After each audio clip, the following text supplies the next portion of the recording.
So here we are in the 3rd generation Tundra, which we actually have driven before, but we haven't driven this version. This is the TRD Pro with the iForce Max motor.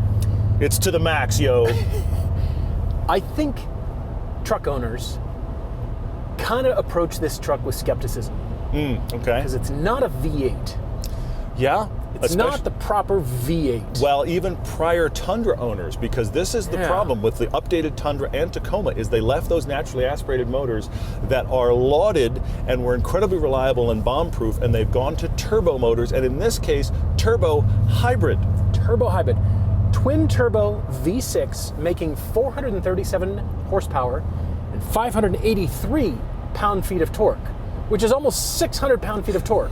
Which is a ton. Twin turbo and an electric motor. Yes. Giving you nearly 600 pound-feet of torque. Great cars, great roads, and all the reasons we love to drive. Road trips, comparisons, test drives, and podcasts. This is Everyday Driver. Why do we need a V8? Why are owners afraid if it gives you more torque than any V8 in any truck really ever has? That's impressive. And then it sounds good too. It does. Well, some of that's piped in. It's piped in, but I don't care. It does sound good. I will also say this. Then there is the argument of, well, all this technology, it's turbo and it's hybrid. I get that, but also keep in mind that Toyota is the company that's been doing hybrids the longest. Yes, they have. It's not like they just started doing hybrids and they thought to put one in the truck. It's been 25 years of hybrid technology, so they have that background as well. I can't argue, I cannot tell you with a straight face that this will be more reliable than the V8 or even as reliable as the V8 because I simply don't know. Yeah, I don't but they give know. you a 10-year warranty on the battery. Yeah, fair point. Among everything else. I mean, that's impressive. They're backing it up. But we've talked to Toyota people and they said that exact thing. It's not like we're new to this hybrid game. Sure, and we wouldn't do it because of our reputation. We wouldn't just suddenly throw all that away just to give you a hybrid truck and not back that up with warranty and longevity, which is comforting. Let's hope that this thing ends up being very reliable. I do understand there's a lot of technology, but if you buy anything modern, and of course trucks as well, there's a ton of technology in it now. So that's just where we are on vehicles. What's interesting is this now has a multi-link rear. As I'm just about to get off of the highway, it's dawning on me this does ride better than the prior Tundra. Even here in TRD Pro form, it rides better than the prior Tundra, which was buzzy and bounced a lot. I mean, we're headed off-road right now in the snow, but this does ride better, which is nice. This feels enormous. It's huge. Which full-size truck buyers do like. It just feels huge. We had the Tacoma recently, and the Tacoma felt perfectly right size, and now I'm in this like going, a normal truck. Why is this so huge? But it isn't honestly any bigger than the competitors. That is a key thing. The F-150, the Silverado, they're every bit as big as this as well. It just but that's what truck lovers like. Yep. I even got a compliment. I first started driving this morning, and the first guy walking his dog instantly was like, "Nice truck, man." Yeah. Like, it is. This gets noticed. And this Terra color is unique to the TRD Pro, which is very cool. They're offering that now on here, which is very nice. Another thing they're offering, as of 2024, you can actually get a 3-inch TRD lift from the factory for the first time, which is very cool. Now that ignores the fact that this TRD Pro already comes with about a 1-inch lift and the Fox shocks. But if that's not enough for you, you can go all the way up. Hey, look. The TRD Pro's natural habitat. Yes. I am already in 4 high. I'm surprised it's melted. We'll see. It's going to be a mixed bag on this road. This road's always a mixed bag. This is one of those roads, actually not far away from us in Park City, that is dirt. And so I know a couple people live up this road, and it really depends. Sometimes they can't get to their houses. I mean, it does get that bad. This is a very mixed road. I can justify this truck if you lived up here. Yes, I agree with that. In fact, one of the owners I know up here, they had a prior gen Tundra, and they actually did consider the new one. But they ended up buying something even more ridiculous, but it's a whole separate thing. This is already in 4 high because, of course, this is a press car, and it was sent to us not on winter tires. This has all terrains. Yeah, that's the biggest concern. Whenever you want to do truck stuff with it, I'm surprised that press fleets just leave the stock tires on it, and they're good for this kind of thing, but for actual winter weather, I would change those out in a heartbeat. Yes, agreed. As Todd said, multi-link rear, which gives it a decent ride. It doesn't feel like old pickup trucks on the highway, but here, this is what you want, and multi-link with Fox shocks. So this is specific to off-roading, to the more aggressive stuff that you would do with your pickup? You know, we've actually been talking on the podcast about how heavy vehicles are getting because they're electric. And one of the things we've kind of made fun of has been electric pickups because they weigh 6,000 to 7,000 pounds. This weighs 6,000 pounds. It's 6,100 pounds, which is a 3-ton pickup. And I know somewhere in Japan, somebody at Toyota is crying that they're making a vehicle this big, but that is the American pickup appetite. This is built here in the US in San Antonio. Well, that's so funny because for decades, Toyota just couldn't really understand and figure out, why do Americans want such a big pickup truck? I think Toyota could just sell this truck in Texas alone and do just fine with it. Probably. You're right. Built in San Antonio where the Sequoia is built, and we've seen some of the production, what they do to this chassis now. It is very impressive. A lot of laser welding and a lot of strengthening and reinforcements where those shock towers and shock mounts are. I could justify this truck. I mean, you and I talk about not really needing a truck this big. No, we don't. But now, the Tundra is solidly one of the contenders, and I think with all the amenities that you get, and as good as this truck feels on and off road, this truck is now teaching the American trucks how to do it. You think so? I would choose this. Okay, all right. V6 with this much torque, twin turbo and electric. I have no problem that it's a V6. I have zero issue with that. And I love the twin turbo, and I love how this looks and sounds, and it's no wonder it gets complimented. It's no wonder. The American manufacturers are starting to make, I mean, they already do have V6 versions of their trucks. Oh yeah, they've had 4-cylinder and 6-cylinder turbos, of course, for a long time. That exists in general. Now, combined miles per gallon, and this is about 20 now in the world of the grand pantheon of hybrids, that's terrible. In the world of full-size pickups, I got 20 out of my full-size pickup. It's better than my Expedition that's 12 years old. Yeah, and gets 12. Much less power and gets like 12 to 14. This is the way to go. It feels like the modern approach to it. And I like that Toyota has never, ever offered such a huge engine range because they don't. They offer one engine that is twin turbo, the iForce engine, without the electric motor. The hybrid component, yep. But then when you add this, it just gives you all that torque. It gives you max. It's not just iForce, it's iForce Max. Torque. I actually have a gauge here for the iForce, and I have a gauge for Max. You want to know I have gauges. What your Max is doing. How much Max am I using? How much of my Max? It's ridiculous. It's serious but up it's here. so funny to drive this thing because plowing. It does feel massive, especially after the new Tacoma, but I have to keep reminding myself it's not really any bigger than the competition. No. This is the Crew Max cab, so it is 4 doors, 4 seats. It's got solid, decent space in the back. It actually is. Yeah, this is where the smaller trucks like the Tacoma really struggle, is back seat space. This has got tons of space. The interior in this is modern and nice.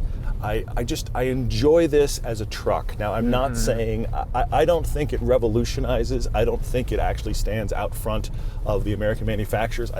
But it is a perfect contender. And if you're not a Ford or Chevy guy, I suppose, But and look, we really like the Ram as well. I mean, all 3 of the big 3 are still making excellent trucks. And Toyota has never been the #1 seller. Of course, Ford owns that. And Ford still gets bragging rights because Ford makes sure they get bragging rights for the most towing and the most payload and the whatever, right? They make sure that they get that. Quick styling exercise here. I really appreciate this sort of brutalist, bold architecture, this styling that they have done that has incorporated not just headlights, taillights. I like what the fender flares have done. I was a little skeptical when we saw the press reveal photos of this. I thought it might be a little too aggressive, but actually it works very well with the styling of this truck, and it is all the way into the interior and to the wheels too. Look at the same kinds of shapes on the wheels, and you find those shapes in the interior. So it looks very cohesive. You jump in here, and one of the things that I think many manufacturers forget are the handles. All 4 corners, great grab handles. Yep, you're right. 14-inch screen up here with the Toyota Multimedia. This is truly Texas, is it not? Just make it big. Do we check make off? It big. Okay, you're right. Big vents on the side. Vents? You're right. Did Absolutely. they get the memo? No, I think the vents are in the right place. It's in the same line as your gauges. Because everyone is. Giant You're right. Thanks for remembering that. Everything's in line. Did they do it here? They did it well. You're right, because that's something that I do rage about, especially in the summertime, is that you don't want your vents down here by your knees because you got to put the screen up top. Yeah. They put the screen up top with the vents on the side. This was designed for Texas. You're right. Somewhere in the middle of Texas, in the middle of the summer, you're going to be like, yeah, good. I got vents pointed at my face. I got them way up high here, which is helpful. I know that sounds ridiculous, but every time we're in a truck in the summer and the vents are down by our knees, we end up complaining. No. I end up complaining. Yeah, that's right. Yeah. Giant center console. The seats are decent. They're not great. They're okay. They're not sports car seats, but they're designed for big people, big individuals who want a big truck. Space back here. There's so much space. Tons of leg room. Giant roof panel, glass panel up here. You get a lot for this, but the big issue here is the price. I was wondering if you were going to get to the price. I want you to... It's competitive. It's just that it's a lot. Trucks like this are now really expensive. It's a lot of money. I can't believe pickup trucks at this level are so expensive. This isn't $50,000. It's not $60,000. It's just over $70,000. It's $72,295. That's expensive for a truck, for a pickup truck. Yep. Think about a $72,000 sports car. Would you justify that? You think that's expensive, but for your pickup truck, look what you're getting. Yeah, people actually just justify that for pickup trucks, but it is amazing to me to think about the fact look, an old Tundra. That amazing me to think that looks tiny. Why are you driving such a tiny truck, man? Well, might need to get a bigger Tundra, dude. Anyway, but no, it's amazing to me to think about the fact we're talking nearly, we're talking 3/4 of 6 figures to get a truck. For a pickup truck. A truck. That isn't head turning unless you're into trucks. Yeah. And you know what this can do. Yeah. I do like Ford, Chevy, Ram. I do appreciate what pickup truck manufacturers are doing. All the EV trucks, that's where the money is. But I do feel like this is such a solid player here. You need to drive. I just keep thinking about the fact that on one level we're talking nearly $75,000, but on another level, I could take any one of the competitors and find a $75,000 truck. You could go past That's what's crazy, is that they're out there and they exist. And I'm not talking about the crazy weird ones. I mean, this is just one of the normal trim levels. Yeah. They're just expensive now. You need to drive. Time to use the grab handles.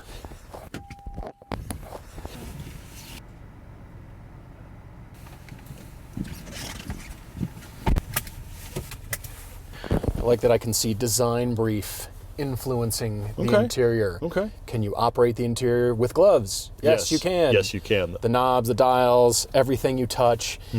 The shapes are so cohesive from exterior all the way to the interior. That's what I like the most about this. It's not just we're trying something in the truck, and it doesn't need to be driver focused. It doesn't need to be anything but purposeful, and that's what this feels like to me. But you're right. Everything that you're going to normally need, especially if you had gloves on, winter or work, you can do it right here with buttons and toggles. And that's wonderful. Of course, you can get up into the screen, do all kinds of stuff. But look, I even have cameras. Camera views. Cameras all the way around the truck. This also illuminates when you come to a stop behind a car. It actually activates the front camera so you can see, because the truck is so big. Because the hood's so high. Yes, absolutely true. I do think this styling is successful. I do think it's very in your face, but Toyota went very big and very bold, and it does work. I mean, it's a lot in the rearview mirror when you see this thing coming. I mean, it's very aggressive. It's a lot when you're behind the wheel. Yeah. It's just big. Now, granted, but the shapes are good. We are not truck people first and foremost, and I know if you're used to driving a truck, you just think that's the size of trucks, but you have to understand what trucks are like to everybody else on the road, and they're big. That's the reality. They're just big. It's slick out there. Winter tires would be nice, but that's okay. We got four-wheel drive. We'll make it work. Yeah, we do.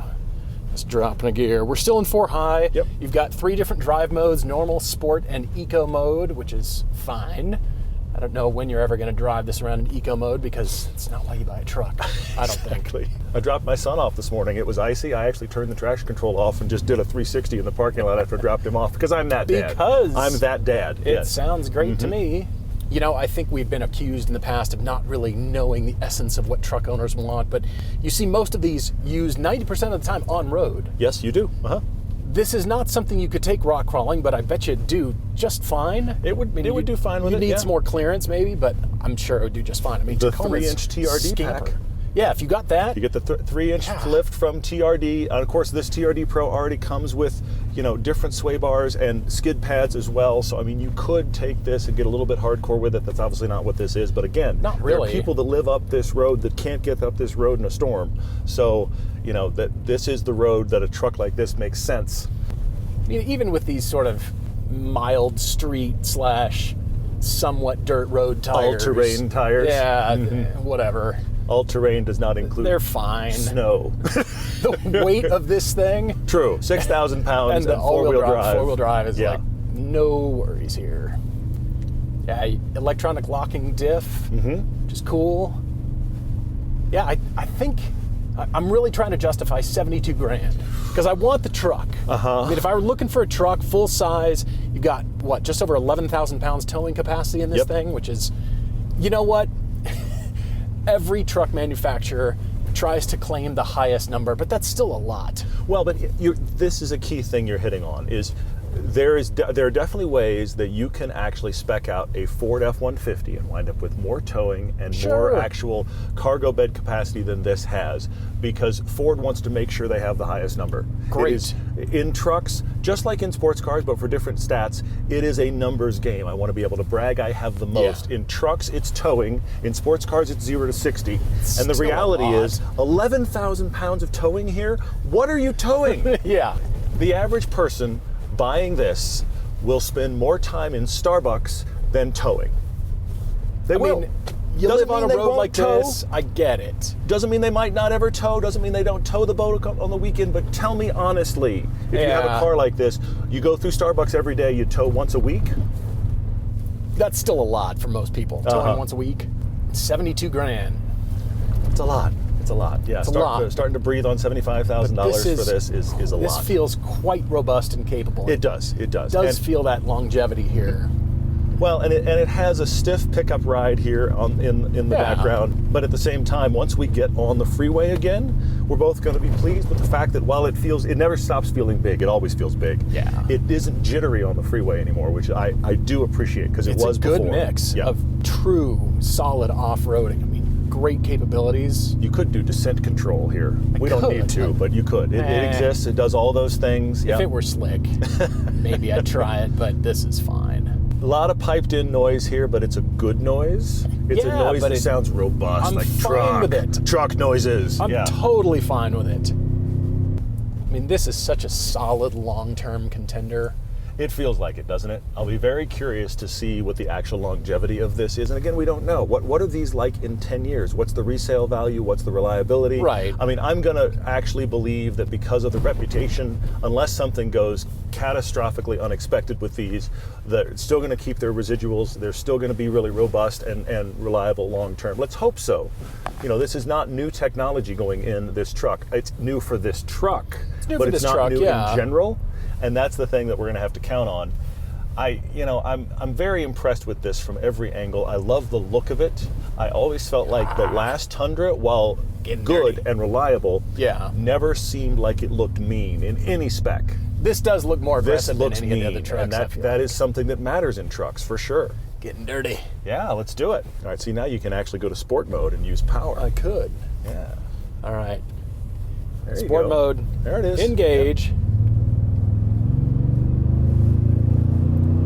Yep. It has full torque from 2,400 RPM. That's so That astounding. full 580 plus is 2,400 RPM, and you get all of that torque.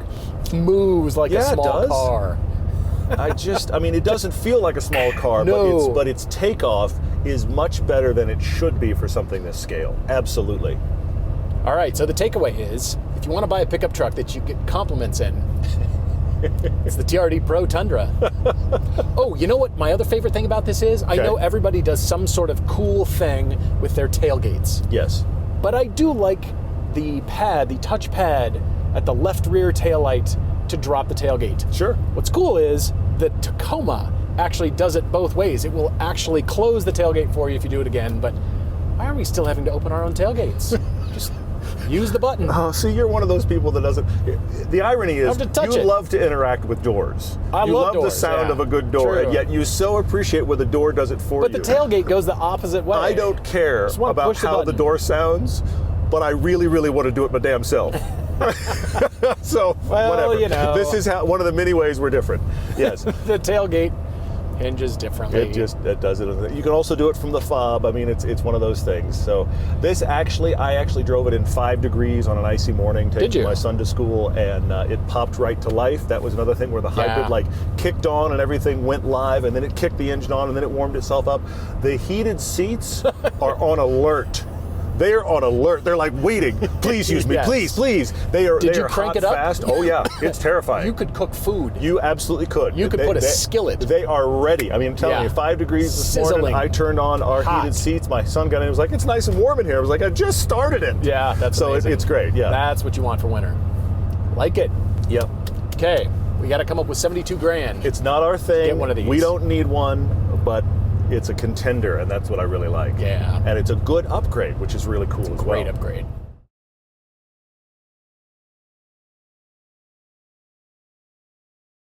All right, Tundra TRD Pros for everyone. Everyone that needs a truck. Not everyone. Everyone that needs a truck.